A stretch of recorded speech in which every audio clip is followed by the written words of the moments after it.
Le projet que je mène au sein du Musée de l'Homme à Paris a pour objectif principal de comprendre comment l'urbanisation influence les bactéries de notre intestin.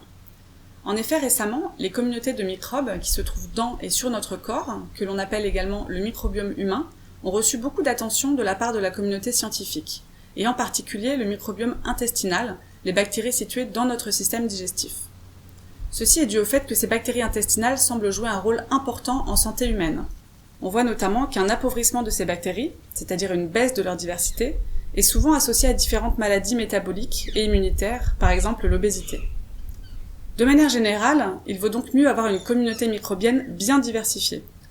Une autre observation, intéressante mais inquiétante, est que l'on voit systématiquement une perte de cette diversité bactérienne dans des milieux fortement urbanisés et industrialisés, comme dans des grandes villes en Amérique du Nord et en Europe, par rapport à des milieux ruraux de pays moins industrialisés, comme des petits villages en Afrique, en Amérique du Sud ou en Asie. Bien que cette perte de diversité soit a priori néfaste, et peut-être pourquoi pas responsable d'une certaine dégradation de l'état de santé en ville, on ne sait toujours pas quelles sont les causes précises. Il y a plusieurs hypothèses envisagées.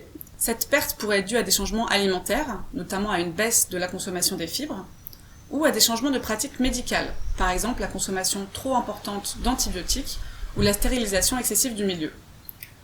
Pour départager ces hypothèses, l'idée de ce projet a été de se positionner à une échelle locale, le long d'un gradient d'urbanisation au Cameroun, et de récolter un grand nombre de variables culturelles et biologiques en même temps.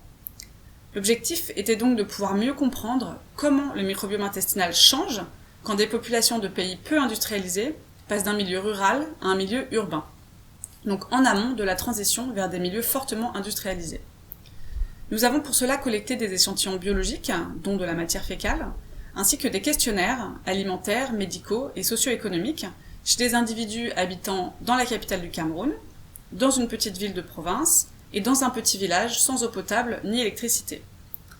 Nous avons tout d'abord pu montrer que ces trois populations ont bien des alimentations différentes, comme attendu, avec une consommation plus importante de protéines animales et de sucre, mais aussi moins de fibres en ville.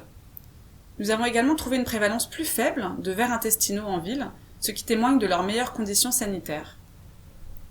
Du côté du microbiome, nous avons observé des différences significatives de composition bactérienne qui semblent bien liées aux changements alimentaires précédemment observés.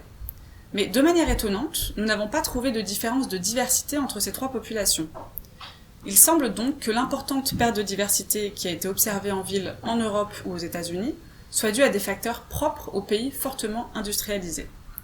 Il faut donc plutôt chercher du côté des pratiques médicales, antibiotiques, diminution de l'allaitement, stérilisation excessive, ou de l'environnement urbain lui-même, notamment le manque de contact des gens avec les bactéries environnementales. Et en définitive, il reste du chemin pour connaître la ou les causes précises de cette baisse de diversité bactérienne et pouvoir à terme informer les politiques de santé publique afin de savoir quels aspects précisément de nos modes de vie urbains sont les plus néfastes à notre bonne santé intestinale.